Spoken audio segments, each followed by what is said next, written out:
Total 300 का paper अगर हो रहा है तो आप देखो, 2-3 जोन बताता हूं मैं आपको। एक 100 से लेके 120 वाला जोन है, दूसरा 120 से 150 वाला जोन है, और फिर 150 से 180 वाला है, और लास्ट इज 180 से लेकर 210 वाला है, और लास्ट वाला जो है 210 प्लस है।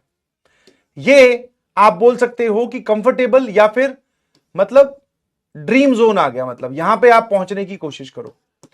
जो लोग यहां पे ऑलरेडी हैं वो इसको मेंटेन करने की कोशिश कीजिए। ये वाला सर कैसा जोन आ गया हमारे पास में, ये फ्रूटफुल जोन आ गया। मतलब यहां पर आप रिलैक्स कर सकते हो, बट यस रिलैक्स के बाद में भी हमें ड्रीम जोन में पहुंचना है। ये मतलब इसमें आपको हार्डवर्क थोड़ी सी और बढ़ानी पड़ेगी, ठीक है, हार्डवर्क थोड़ी सी और बढ़ानी है, ठीक है, और इसमें आपको हार्डवर्क प्लस प्लस थोड़ी ज्यादा बढ़ानी है, ठीक है। और अगर आप इस जोन में हैं तो फिर आपको एक बार अपने रिवीजन पे और नोट्स पे इन पे ध्यान देना चाहिए, या फिर क्वेश्चन प्रैक्टिस पे ध्यान देना चाहिए, क्वेश्चन प्रैक्टिस पे। और इससे नीचे अगर हैं तो आपके बेसिक्स ही कमजोर है बेटा। बेसिक्स क्या है? कमजोर। तो उसके लिए सर आप नोट्स को रिवाइज करो, डीपीपी सॉल्व कीजिए, बेसिक बेसिक जो सवाल होते हैं पहले उन पे काबू करो, फिर आगे बढ़ो। तो आप लोग जोन वाइज आगे बढ़ते जाएं। अगर आप 100 से नीचे हैं तो प्लीज आपके बेसिक्स कमजोर जा रहे हैं, आप रिवीजन या फिर आप जेई प्रिपरेशन को सीरियसली नहीं ले रहे हो, टेस्ट को सीरियसली नहीं ले रहे हो। ये डिस्कशन होना भी जरूरी है, बिकॉज आपके टेस्ट के नंबर आते जाएंगे। आप धीरे धीरे सीधा यहां से यहां जाने की कोशिश मत करो। 1 स्टेप, 2 स्टेप, 3 स्टेप, 4 स्टेप, ठीक है, आराम आराम से आगे बढ़िए प्लीज, कोई दिक्कत नहीं है। क्या मेरी बात समझ में आई? है ना? हाँ, इसमें आपके बेसिक्स कमजोर है, रिवीजन आपकी है ही नहीं, मतलब आपने लेक्चर भी नहीं देखे, आपने नोट्स भी ढंग से नहीं पढ़े हैं। अगर आप इस जोन में हो तो इसमें आपने नोट्स ढंग से पढ़े हैं बट आपको चीजें याद नहीं रह रही, रिवीजन कहीं ना कहीं कमजोर है, क्वेश्चन प्रैक्टिस की कमी है। यहां पे आपने क्वेश्चन प्रैक्टिस भी ठीक ठाक कर लिया, आपको और क्वेश्चन प्रैक्टिस बढ़ानी है, रिवाइज करने हैं नोट्स को, ठीक है, क्वेश्चन सॉल्व करने हैं, जो भी अच्छे सवाल नोट्स में करवाए गए उनको रीअटेम्प्ट करके देखो। यहां पर तो फिर आगे हार्डवर्क बस आपको बढ़ाना है और क्वेश्चंस की प्रैक्टिस करनी है। समझ में आएगी? नहीं समझ में आया तो मेरी आप सभी लोगों से रिक्वेस्ट है, try to move in this way. यहां से पहले यहां, मतलब टारगेट अपने आप को दो कि मुझे सिर्फ अपने अमाउंट में या मेरे जो मार्क्स आए हैं उसमें 20 नंबर या 30 नंबर बढ़ाने हैं। और जब आप एनालिसिस करते हो तो आपको साफ साफ वो दिखाई देता है कि यार 30 नंबर मैं यहां बढ़ा सकता था। एनालिसिस से पता चलेगा कि आप कहां वो नंबर बढ़ा सकते थे। यहां आ जाओ, फिर यहां जाओ, यहां आ जाओ, फिर यहां आ जाओ, यहां आ जाओ, यहां आ जाओ, फिर यहां आ जाओ, और जैसे ही आप इस जोन में आ जाओ तो यहां आप मेंटेन करो। और इनफैक्ट ये वाला पूरा का पूरा आप एक सेफ जोन बोल सकते हो। ये क्या बोल सकते हो? पूरा का पूरा एक सेफ जोन। 180 ज्यादा अगर आप स्कोर कर रहे हो तो। क्या मेरी बात समझ में आई? पोल की जरूरत नहीं है भाई, पोल की जरूरत नहीं है, आप अपने आप को लोकेट कर लीजिए, पोल वोल लिखने की जरूरत नहीं है, ठीक है ना? पिछली बार भी पोल कंडक्ट करवाया था मैंने, मुझे रिजल्ट पता है, बहुत सारे बच्चों के जो हैं वो मैक्सिमम बच्चे इसमें नहीं थे, यहां कहीं लाई कर रहे थे, ठीक है। अपने आप को प्लीज, आप अपनी रिस्पॉन्सिबिलिटी खुद लीजिए। कोई आपको बार बार बोलने, बार बार बताने, बार बार समझाने नहीं आएगा। हम वो सारी समस्याएं देख चुके हैं, बैकलॉग होता है, प्रेशर बहुत ज्यादा है, काम कंप्लीट नहीं हो रहा है, रिवीजन नहीं हो रही है, ये सब समस्याएं हैं। समस्याएं को बार बार बोलने से समस्या तो और बढ़ती है भाई। उस पर इलाज किया कि नहीं आपने, उस पर रिएक्ट किया कि नहीं, उसको खत्म कर रहे हो कि नहीं, उसके प्रति कुछ आपने स्टेप उठाया कि नहीं, that is the main challenge. पिछले चैप्टर या पिछले टेस्ट में भी आपके इतने नंबर आए, इसी भी अभी भी इसी जोन में हो या से नीचे खिसक गए, दैट मींस आपने हार्डवर्क में कमी करी है। समझ में आया? एंड दिस इज कंपटीशन बेटा, ठीक है, समझ में आया?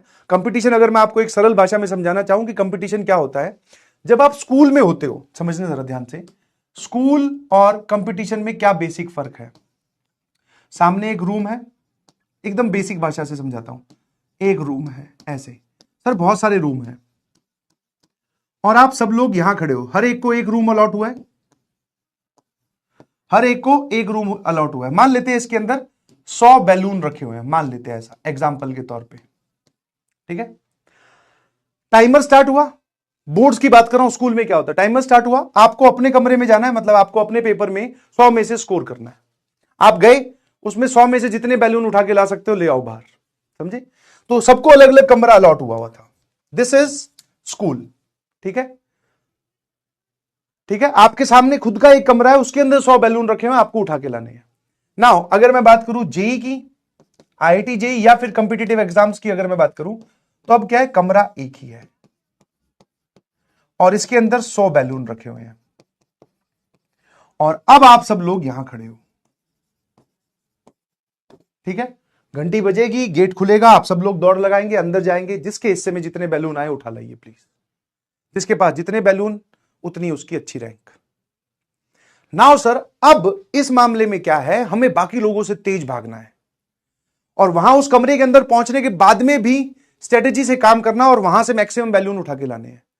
यहां पर हमें कोई इंटरफेयर करने वाला नहीं था, हमारे कमरे में कोई और नहीं घुसेगा, हम ही जाएंगे, हम जितना बटोर सकते हैं बटोर लेंगे। यहां तो सर हमें इनसे कंपीट करना है, इनसे तेज भागकर इस कमरे में पहुंचना और वहां जाकर भी हमें अपनी सीट के लिए, अपनी रैंक के लिए छीना झपटी करनी है। समझ पा रहे हो व्हाट इज द डिफरेंस, है ना? तो सर यहां पर तो बहुत तगड़ी मारा मारी है। मैंने कहा हाँ ठीक है। तो दूसरा कितनी मेहनत कर रहा है, उसकी स्पीड कितनी तेज है और वो किस लेवल पे प्रिपरेशन कर रहा है, ये आपको नहीं पता। Everybody is studying eight their home, सब लोग अपने अपने घर पे पढ़ाई कर रहे हैं भाई।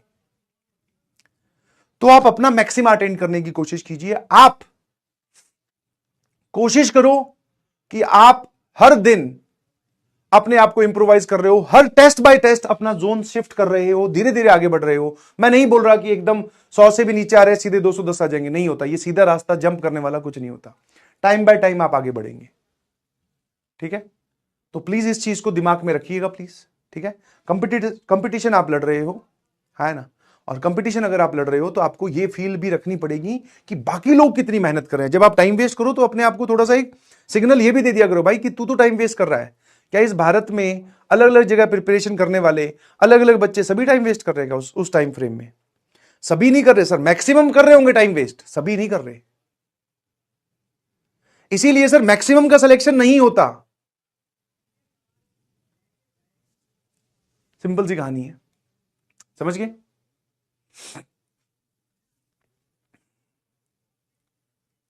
अगर मार्क्स ज्यादा से कम हुए हैं तो आप उसकी गलती पहचानिए और गलती पहचानने का टेस्ट में आप कैसा परफॉर्म करके आए उसकी रिपोर्ट इज टेस्ट एनालिसिस, कि क्या ऐसा हुआ। और ऐसा कुछ ज्यादा इसमें हाइपर होने की जरूरत नहीं, हो सकता टेस्ट डिफिकल्ट हो, टेस्ट डिफिकल्ट हो। अगर आपका एक मतलब आपका जोन जो है पीछे किसका है, तो आप ये देखो कि आपकी रैंक कैसी आई है, रैंक इंप्रूव हुई है कि नहीं है। हो सकता है टेस्ट डिफिकल्ट हो, हर एक टेस्ट में 200 से ऊपर नंबर लाना अच्छी बात या फिर आसान बात थोड़ी है, नहीं ला सकते सर, क्योंकि बाद 150 नंबर भी बहुत अच्छी रैंक आ जाती है। तो जब अगर आप जोन आपका पीछे गया है या फिर आपके नंबर कम हुए हैं तो आप ये देखो कि बाकी लोगों का क्या हुआ है, आपकी रैंक कहां गई है। रैंक पीछे गई है दैट मींस गड़बड़ है, रैंक वहीं रही है आगे बढ़ी है तो फिर ठीक है, कोई दिक्कत नहीं है, ठीक है। क्या मेरी बात समझ में आई? और दूसरा, मैं हर बार एक ही बात बोलता हूं कि situation is critical, situation is difficult, school भी है, क्लासेस भी हैं, मैनेज करना थोड़ा मुश्किल है, बट यस आपको मैनेज करना, इसी सिचुएशन से लड़नी है। और हर एक की अपनी अपनी गलती है उस पेपर में, जो आप कल पेपर दे के आए हो, हर एक की अपनी अपनी गलती है। किसी ने नेगेटिव मार्किंग ज्यादा कर ली, किसी ने रिवीजन नहीं किया, किसी की कैलकुलेशन एरर होगी, किसी ने आसान सवाल छोड़ दिए, कोई आसान सवाल तक नहीं पहुंच पाया। उन गलतियों को लिखिए प्लीज, क्योंकि जब आप चीजें लिखते हो तो आपको दिमाग तक क्लियर पिक्चर जाती है कि अच्छा इस चीज पे मुझे काम करना है। मन ही मन में सोच लो, वो मन ही मन में सोची हुई बात 5 मिनट बाद में गायब हो जाएगी और फिर हम वापस वैसे ही हो जाएंगे। सर वैसे नहीं होना, हमें अपनी गलतियों से सीखना है, अपने आप को दिन बर दिन बेहतर बनाना है, बस और कुछ नहीं है, ठीक है। चलिए